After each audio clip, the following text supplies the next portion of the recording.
세상에는 정말 많은 책들이 있습니다.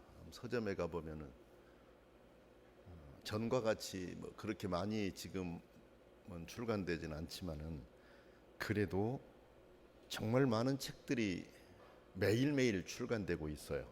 지금은 뭐 전자책으로도 많이 나옵니다.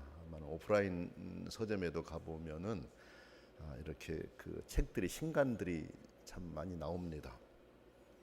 어떤 분들은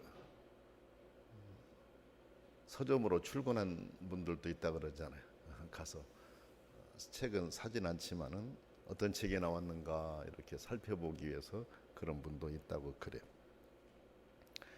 그런데 그 책들은 저자의 의도가 반영된 결과물입니다. 글을 쓴 분들의 생각이 그 안에 들어가 있습니다. 그래서 한 사람을 연구하거나 한 사람을 평가할 때 그 사람이 써놓은 글을 가지고 평가를 합니다. 뭐 논문을 쓸 때도 그렇고 아니면은 뭐 다른 여러 가지들을 그분에 대한 얘기를 할 때도 어떤 글을 썼고 어떤 글의 내용을 남겼는가 이것들을 샅샅이 살핍니다. 책의 내용도 그렇고 또는 신문이나 어디에 기고한 것은 없는가, 강연했을 때 강연의 내용도 어떤가 이걸 다 봅니다. 그래서 훌륭한 사람이라고 할 때는 자기가 쓴 책의 내용하고 강연에서 내용하고 또 어떤 뭐 논문이라든지 이런 데 쓴 내용들하고 일치를 이루었을 때 참 훌륭한 분이다 이런 생각을 하게 되고 그분의 사상을 연구하기가 쉬워요. 그런데 이제 여기서는 이런 말을 하고 저기서는 저런 말을 하고 그랬을 때는 이게 일관성이 없어서 그래 그 연구하기가 참 어려워요. 아무튼 우리가 사람들을 연구할 때 그 써놓은 글을 가지고 평가하게 된다. 자신 안에 있는 사상이 그 글 안에 들어있기 때문에 그래요. 그러므로 글을 쓴 사람은 진실된 마음으로 자기의 마음을 그 글에 담아내야 됩니다. 그래 진정한 전문가가 될 수가 있는 거예요. 그렇지 않을 때는 여기저기 이제 옮겨 쓰다 보니까 자기 생각과 다른 내용을 써놓을 때가 있고 이런 문제가 발생하게 되거든요.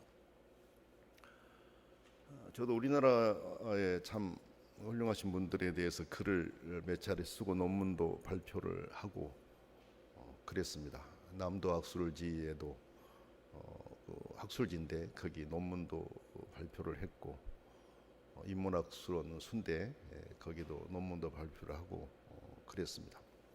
근데 우리나라 믿음의 선배들에 대해서 연구하려고 보면은 그분들이 써놓은 책이 너무 부족해요. 책을 많이 쓰지를 않았어요. 그 대신에 삶으로 자기의 사상을 살아갔던 분들이 많아요. 그래서 말씀 뭐 전에도 여러분 아시겠지만 손양호 목사님에 대한 글을 저도 써봤습니다만 너무 어려워가지고 같은 시대에 살았던 분들을 찾아가서 대화를 나누면서 녹취해가지고 이렇게 글을 쓰고 그랬습니다. 지금은 그 김형모 박사님에 대해서 글을 한번 써보고 싶은 마음이 많아요, 제 안에. 그런데 그분이 써놓은 글들이 많지가 않아서 글쓰기가 어려운데 언젠가는 한번 그분에 대한 사상을 써보고 싶어요. 남겨보고 싶습니다. 왜냐하면 너무 훌륭하게 참 지도자로서 신앙인으로서 그렇게 삶을 살아가셨기 때문에 그렇습니다. 우리가 가진 성경은 66권입니다. 그런데 창세기부터 요한계시록까지 각각의 그 책의 내용들은 다 목적과 의도를 가지고 있습니다. 요한복음을 보면 요한복음을 기록한 목적을 친절하게 알려주고 있습니다. 그 내용이 이렇습니다. 오직 이것을 기록함은 너희로 예수께서 하나님의 아들 그리스도이심을 믿게 하려 함이요 또 너희로 믿고 그 이름을 힘입어 생명을 얻게 하려 함이니라. 요한복음 20장 31절에 그렇게 아예 이 책을 기록한 그 의도에 대한 내용을 분명하게 말씀하고 있습니다. 이렇게 성경의 모든 책들이 다 그 안에 그 책을 기록하게 된 의도가 나타나 있다라는 말씀입니다. 그러나 여기서 우리가 꼭 기억해야 될 부분이 있습니다. 성경 66권이 여러 명의 기록자에 의해서 쓰여졌지만 그러나 그 내용 안에 흐르는 큰 흐름의 사상은 하나라고 하는 것입니다. 여러분이 아시는 대로 성경은 약 150년 아니 1500년 가까이 온 긴 기간 동안에 40여 명의 저자에 의해서 이제 이 책이 기록이 됐거든요. 여러분 1500년이면 긴 기간입니다. 그리고 그 40여 명이라고 하면 사람도 달라요. 그런데 창세기부터 계시록의 내용을 읽어보게 되면 그 안에 흐르고 있는 내용은 하나로 집약된 걸 우리가 볼 수 있습니다. 예수 그리스도를 통한 인류의 구원. 이 세상은 하나님이 만드셨고 그분 하나님이 인류를 사랑하셔서 예수 그리스도를 보내 인류를 구원하신다라고 하는 내용입니다. 그러므로 그 큰 틀 안에서 통으로 우리가 성경의 각각의 내용을 읽을 수 있어야 됩니다.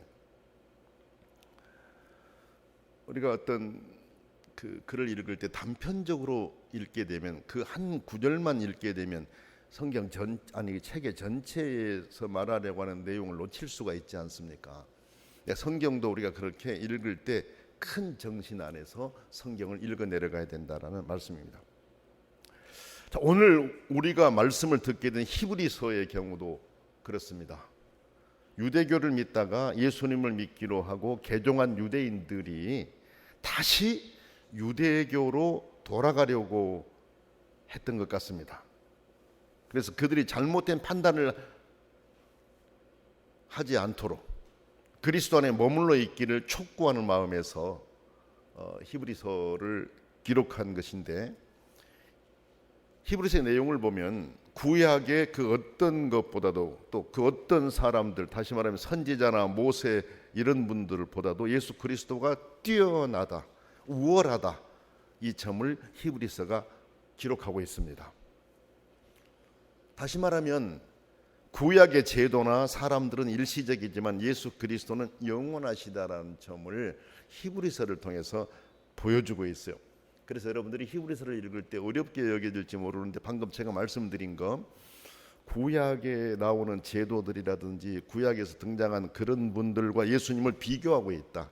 그래서 예수님이 그들보다도 탁월하고 위대하신 분이고 그분만이 진정한 구원자이시다라고 하는 것을 히브리서가 보여주고 있다라는 이 생각을 가지고 히브리서를 읽어 내려가게 되면은 쉽게 그 히브리서 내용이 여러분 안에 들어오게 됩니다. 그래서 우리가 성경을 보면 히브리서의 내용에 구약의 제사장들은 다 레위지파이잖아요. 레위지파에서 제사장들이 나오지만 예수 그리스도는 유다지파에 속한 제사장이라는 점을 부각시키고 있어요.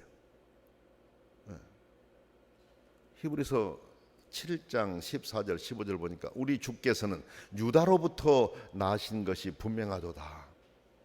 이 지파인은 모세가 제사장들에 관하여 말한 것이 하나도 없고 멜기세덱과 같은 별다른 한 제사장이 일어난 것을 보니 더욱 분명하도다 그랬습니다.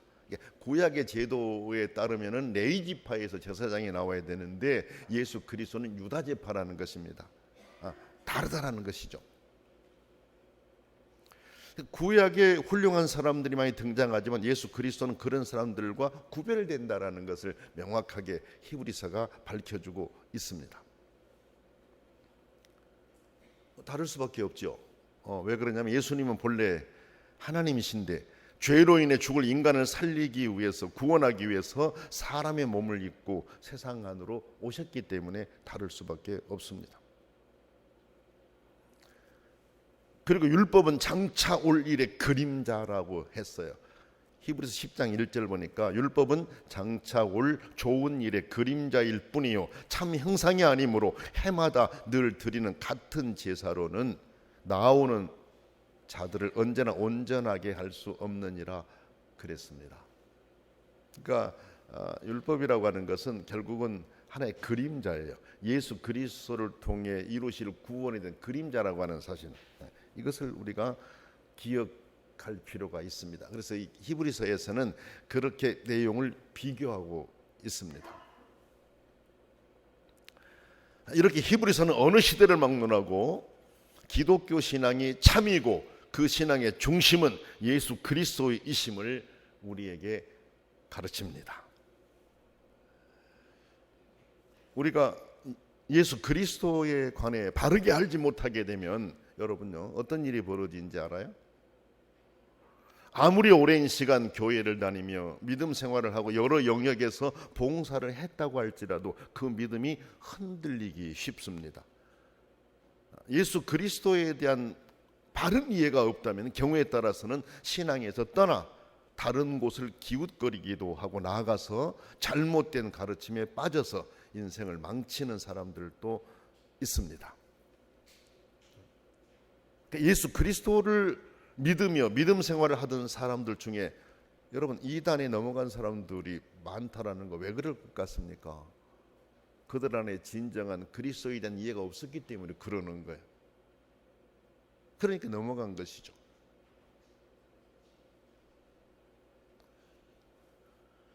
교회는 다녔지만 그 안에 예수 그리스도에 관한 분명한 신앙이 없었기 때문에 넘어간 것입니다.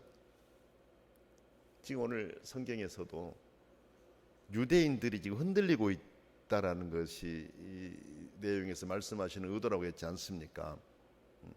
유대인들이 구약을 의지하고 율법을 의지하고 자기들이 믿던 신앙 안에 있었단 말이에요. 예수 그리스도를 박해하고 예수 믿는 사람들을 죽이고 이런 일이 있었지 않습니까? 그런데 그들이 그리스도께 돌아왔어요. 그러면 끝까지 믿음 생활을 잘 해야 되는데 흔들리고 있었어요. 그런데 그들을 향해서 오늘 말씀은 예수님을 깊이 생각하라 이렇게 말씀하신 거죠. 예수님을 깊이 생각하라. 왜 흔들리고 있느냐? 예수님을 깊이 생각하라. 물론 예수님을 깊이 생각하라고 하신 말씀은 그때 그 시대의 사람들에게만 주신 말씀은 아닙니다. 그때부터 지금 그리고 미래의 성도들도 그렇게 예수님을 깊이 생각하라 하신 말씀입니다. 그래야만이 바른 믿음에 서서 흔들리지 않고 믿음의 길을 걸어서 구원 얻을 수 있기 때문에 그렇습니다. 우리 평화로운 교회 성도 여러분들은 모두가 다 예수 그리스도를 깊이 아는 예수 그리스도의 가치가 이끄는 대로 살아가는 그런 성도들이기에 복 있는 분들입니다. 할렐루야. 아멘. 자, 우리가 여기서 주목해야 될 의의가 있습니다. 깊이 생각하라고 하는 의의입니다. 깊이 생각한다라고 하는 것은 우리가 원어를 보게 되면은 이런 의미가 있어요. 단순히 바라보는 것이 아니라 어떤 것을 깊이 생각하는데 그 내면적인 의미라든가 그것이 가르치는 바를 알고자 하는 의도를 가지고 생각하는 것, 이것이 바로 깊이 생각하는 것입니다. 성경을 읽다 보면 어때요? 읽으면서 여기서 주시려고 하는 의도가 무엇일까? 이 내용을 가지고 들어가다 보면은 훨씬 더 깊이 있게 성경을 우리가 볼 수가 있거든요. 그렇죠? 때로는 성경에서 말씀하시면 그 밑에 이렇게 작은 글씨로 쓰여져 있는 그 관주 성경을 본문을 찾아가서 읽어보고 그러면 훨씬 더 많은 내용을 우리가 알 수가 있습니다. 이렇게 깊이 생각한다라고 하는 것은 그 내면적인 의미라든지 그것이 가르치는 바를 알고자 하는 그 의도를 갖고 보는 거예요. 그리스도의 진리를 믿고 배우고 따르고자 하는 자들은 제대로 되려는 분명한 의도를 가지고 주의를 집중해서 온 마음을 기울여서 그 본연의 의미를 알고자 노력해야 됩니다. 그래야만이 깊이 있게 말씀으로 들어갈 수가 있습니다.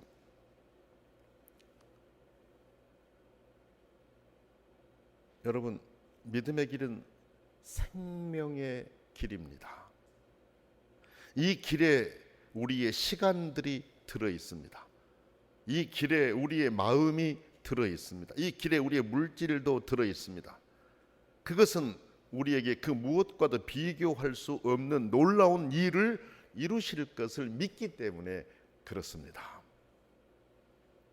여러분, 주의를 꼬박꼬박 지킨다라는 게 쉬운 일이 아닙니다. 얼마나 어려운 일인지 압니까, 여러분? 날씨가 좋을 때 뭔가 나를 유혹할 때 그때 발걸음을 교회로 옮긴다라는 거 여러분 쉬운 일이 아니에요. 얼마나 어렵습니까? 그런데 여러분의 발걸음은 교회로 옮기잖아요. 다른 분들은 미리 계획 세워가지고 세상으로 즐거움의 일을 위해서 나가려고 하는데 여러분들은 그런 계획이 아니라 교회 나올 계획을 세우고 준비하잖아요. 그건 내가 생명의 길에 들어섰기 때문에 그런 것입니다. 얼마나 복된 일입니까? 그래서 여러분들은 그 자체만으로도 감사드려야 돼요. 하나님, 제 마음이 주일에 흐트러지지 않고 주의 몸 된 교회를 생각하고 교회를 향하게 하시니 감사합니다. 이런 기도, 감사의 마음을 우리가 가져야 됩니다. 그리고 이 길은 생명의 길이기 때문에 진지하게 이 길을 걸어가야 됩니다. 이것을 위해 우리는 하나님의 도우심을 구하는 기도를 더 많이 드려야 돼요. 사람들이 믿음의 길을 가면서 기도하다가 때로는 여러 여건으로 인해 낙심해버리는 경우들이 있어요. 그러나 그거는 나에게 유익이 되질 않아요. 이런 글을 한번 읽어봤어요. 러시아의 문호 톨스토이에 관한 그런 글이었었는데 톨스토이는 17살, 17세까지 어머니에게 배운 기도를 드렸어요. 그러나 17세가 되어서 그의 형이었던 니콜라이와 침상을 함께 쓰게 되었었는데 그 형이 취침 기도를 하지 않고 오히려 동생 톨스토이가 기도하고 있는 것을 비난했습니다. 그래서 톨스토이가 그때 그냥 상처를 많이 받았어요. 50세까지 기도 생활을 중지했다라는 거죠. 그 결과 방종한 생활을 계속하다가 50세에 이르러 잘못을 깨닫고 다시 기도하게 되었다라는 것을 눈물로써 고백했다라는 글이었습니다. 사람이 이렇게 아닌 것 같지만 작은 것에서도 마음의 상처가 깊이 받을 때가 있어요. 상처를. 형이 기도하는데 그것 가지고 조소했다고 해서 그렇게 상처를 받고서 기도를 중단하고 한다라고 하는 거, 여러분 그 사람들에게 일어날 수 있다라는 것을 보여준 것이잖아요. 그래서 우리들은 나의 스스로도 그렇지만은 다른 사람들에게도 정말 조심 있게 우리가 대하고 사랑으로 대하고 기도하던 사람이 기도를 중단하지 않도록 오히려 더 열심히 기도할 수 있도록 힘을 주는 그런 우리 그리스도인들이 되어야 됩니다. 여러분, 우리는 우리의 신앙을 위해서 기도해야 됩니다. 함께하는 이들을 위해서도 기도해야 합니다. 기도를 중지하면 힘도 사라집니다. 사라져버려요. 그리고 우리가 하나님과 함께 하려 하면 할수록 끊임없이 기도하면서 그분께 더 가까이 나가야 됩니다. 자, 그러면 우리는 왜 그렇게 목적을 가지고 예수님을 깊이 생각해야 할까요? 우리 모두는 하늘의 부르심을 받은 자들이기 때문이다 그랬습니다. 하늘의 부르심을 받은 자들이에요. 이 하늘의 부르심을 받는다라고 하는 의미는 두 가지가 있는데, 하나는 하나님으로부터 부르심이고 다른 하나는 하나님께로 부르심입니다. 이것은 매우 중요합니다. 우리는 하나님께서 예수 안에서 자녀로 불러주셨습니다. 이건 신분의 변화입니다. 내가 하나님의 자녀가 아니었는데 하나님이 나를 불러주셔서 내가 하나님의 자녀가 되었습니다. 이건 신분의 변화입니다. 하나님의 자녀 아니던 자가 하나님의 자녀가 되었으니 이제는 하나님의 가족이 된 것이잖아요. 그리고 두 번째는 하나님의 뜻대로 살도록 부르셨다라는 거죠. 이건 사명입니다. 사명. 하나님이 자녀로 불러주셨는데 자녀에 합당한 삶을 살아가게 하신 것입니다. 우리가 주체적으로 믿음을 가진 것이 아니라 하나님의 부르심에 의해서 우리는 그리스도인이 되었습니다. 이것은 우리가 가질 겸손과 감사의 이유입니다. 그러면 우리는 이제 하나님이 바라시는 뜻대로의 삶을 살아가야 됩니다. 그렇게 살아가려고 노력해야 됩니다. 구원을 위해서가 아니라고 했죠. 이미 신분의 변화는 이루어졌기 때문에 그 신분에 합당하게 살기 위해서 힘써야 된다라는 겁니다. 아마도 여러분 그리스도인이라면 누구라도 제대로 잘 믿어보고 싶은 마음이 있을 거예요. 목사인 저도 매 순간순간 어떻게 하면 더 신실하게 주의 일을 감당할 수 있을까? 늘 기도하면서 하나님 아버지, 하나님의 뜻대로 하나님 기뻐하신 일을 행하지 못했던 데가 있습니까? 이 기도부터 나오잖아요. 더 신실하게 일을 감당하게 해달라고 기도하잖아요. 나는 모든 그리스도인들이 다 그런 마음으로 그렇게 제대로 믿어보고 싶은 마음을 갖고 있으리라고 봐요. 더 신실한 마음으로 하나님의 일을 하고 싶은 마음도 있을 거예요. 그 이유가 무엇일까요? 왜 그럴까요? 이미 우리의 신분이 변화를 입었기 때문에 그렇습니다. 우리가 하나님의 사람이 되어 있기 때문에 그렇습니다. 우리의 이제 생각이 그리스도를 통해서 우리가 새로워졌잖아요. 그러니 우리가 이제 더 그리스도께 가까이 가려고 할 것이다라는 말씀입니다. 참 귀한 일입니다. 그런데 더욱 그 길에 충실하기 위해서 우리가 해야 될 일은 예수님을 깊이 생각해야 된다라는 말씀입니다. 무엇을 깊이 생각해라고 했어요? 물론 많겠습니다. 오늘 본문에서는 우리가 무엇을 깊이 생각해야 되는가에 대해서 알려주고 있습니다. 나는 우리 평화로운교회 모든 성도님들이 정말 예수님을 깊이 생각하는 그런 그리스도인들이 되기를 원해요. 무엇을 깊이 생각할까? 첫째는 예수님은 위대한 사도이시다라는 걸 생각하라 그랬습니다. 신약 성경에 예수님을 사도라고 부르는 곳은 히브리서밖에 없습니다. 예수님을 사도라고 부르고 있어요. 히브리서 저자는 의식적으로 사도라는 칭호를 오직 예수 그리스도에게만 사용하고 있습니다. 이 사도라는 용어는 헬라어 아포스톨로스인데 파송된 사람을 의미합니다.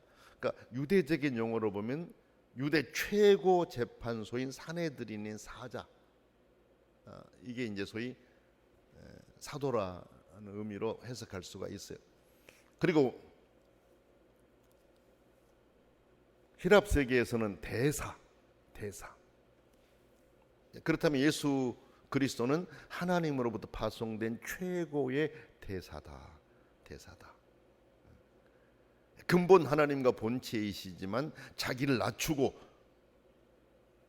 오신 분이시다.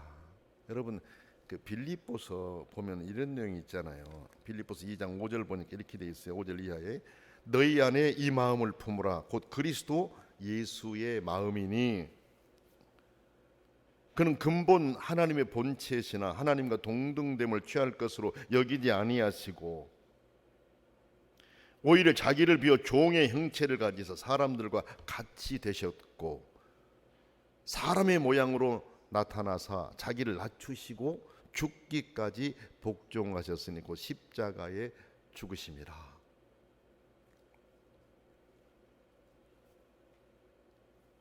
이 마음을 품으라. 예수 그리스도의 마음을 품으라. 원래 하나님과 하나님 본체시지만은 하나님의 동등됨을 취할 여기지 아니하시고 사람 몸을 입고 이 땅에 오셨다. 그 마음을 품으라. 여러분 대사는 그를 파견한 국가와 정부의 권력과 권위를 대표하는데 예수님은 하나님으로부터 파송되어서 하나님 모든 권세를 가지고 계신 분이시잖아요. 그래서 사람들은 예수님의 가르침을 보고 놀랐습니다. 놀랄 수밖에 없었습니다. 마가복음 1장 22절 보니까 이렇게 되어 있어요. 무사람이 그 교훈에 놀라니 이는 그가 가르치는 것이 권위 있는 자와 같고 서기관들과 같지 아니함이라. 그럴 수밖에 없어요. 예수님의 가르치는 것에 놀랄 수밖에 없습니다. 하나님의 은혜와 자비와 사랑과 권세는 하나님이 어떤 사도이신 예수 그리스도 안에 있었던 것이죠. 예수님은 하나님의 소리로서 오셨습니다. 하나님께서 예수님을 통하여 말씀하시고 계시고 우리가 예수님께 귀를 기울임으로 우리는 하나님의 소리를 들을 수가 있는 거예요. 그래서 예수님이 공생의 기간에 말씀하셨고 행하셨던 것들을 보면서 하나님 아버지의 마음을 보게 됩니다. 그래서 예수님이 위대한 사도이시다. 그래서 예수님이 사도이심을 깊이 생각하라 이렇게 말씀하고 있습니다. 둘째 보니까 예수님은 훌륭한 제사장이심을 깊이 생각하라 그랬어요. 여러분, 이 제사장은 교량을 세우는 자다라는 의미로 해석할 수가 있어요. 그러니까 제사장은 인간과 하나님 사이에 다리를 놓아주신 분이시죠. 이 둘 사이에 교량을 세우기 위해서는 인간에 대해서 알아야 되고 하나님에 대해서 알아야 됩니다. 인간들을 위해서 하나님께 말씀을 드리고 또 하나님을 위해서 인간에게 말을 할 수 있는 자, 그런 의미로 여기 제사장이라는 의미를 썼습니다. 그런 면에서 예수님은 참 하나님이시고 참 인간이시기 때문에 완전한 대제사장이라는 말씀입니다. 인간이 하나님께 가까워지고 하나님이 인간에게 가까워지도록 하나님과 인간 사이를 중재할 수 있는 분은 예수밖에 없다. 디모데전서 2장 5절에서 그렇게 나오고 있어요. 그래서 예수님이 훌륭한 제사장이심을 기억하라고 하신 거죠. 예수님이 사도이시며 제사장이시다. 하나님의 말씀을 우리에게 전해주신 분, 그리고 우리의 문제를 가지고 하나님께 나가신 분, 그래서 하나님과 우리 사이를 연결해 주신 분이라는 거죠.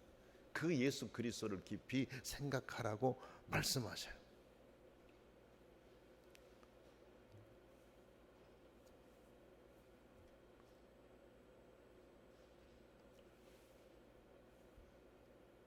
우리가 예수님을 깊이 생각하면 예수님의 마음을 닮을 수가 있습니다.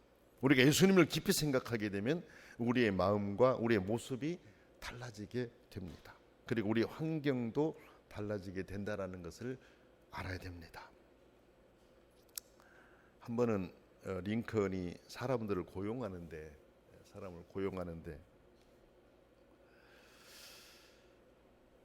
어떤 사람이 이제 이력서를 내고 좋은 사람의 추천을 받았었는데 거절을 합니다. 나 고용할 수 없다라고 거절을 합니다. 그럴 때 그의 측근에 있는 사람이 이렇게 훌륭한 분인데 고용하지 않습니까? 라고 물어봤습니다. 그때 링컨의 대답은 저 사람의 얼굴 표정이 마음에 들지 않아요. 그랬어요. 그래서 그 측근들이 그렇지만 저 사람도 자기 얼굴이 어떻게 해볼 도리가 없지 않습니까? 라고 했습니다. 그때 링컨은 이렇게 말합니다. 아니, 그렇지 않아요. 한 인간의 생각과 행동이 그 사람의 눈과 표정을 만들어내는 법이랍니다. 그랬어요. 성도 여러분, 우리가 예수 그리스도를 깊이 생각하면 분명 우리는 예수 그리스도를 닮아가게 됩니다. 우리의 눈빛에서 그리스도의 사랑이 나타날 수가 있습니다. 우리의 표정에서 그리스도의 모습이 나타날 수가 있습니다. 성경에 그리스도의 향기다, 그리스도의 향기로 살아갈 수 있습니다. 그리스도의 편지로 우리가 살아갈 수가 있습니다. 그리고 우리는 예수 그리스도의 가르침에 깊이 젖어 그분의 뜻을 간직하고 살아갑니다. 그래서 항상 그분 안에서 기쁨을 누리며 살게 됩니다. 평화로운 교회 모든 성도 여러분, 히브리서는 예수 그리스도의 사도성과 대제사장직이 구약의 어떤 것들과 구별됨을 밝힙니다. 우리는 바로 예수 그리스도를 깊이 생각해야 합니다. 그분은 우리에게 생명을 주셨습니다. 그분은 우리 삶의 활력을 주셨습니다. 그분은 우리에게 소망을 주셨습니다. 기쁨과 평안을 주셨습니다. 그러므로 우리는 우리를 사랑하셔서 이 땅에 오셔서 사도직과 제사장직을 감당하시며 하나님과 우리를 화해시켜 구원의 길을 주신 예수님을 깊이 생각합시다.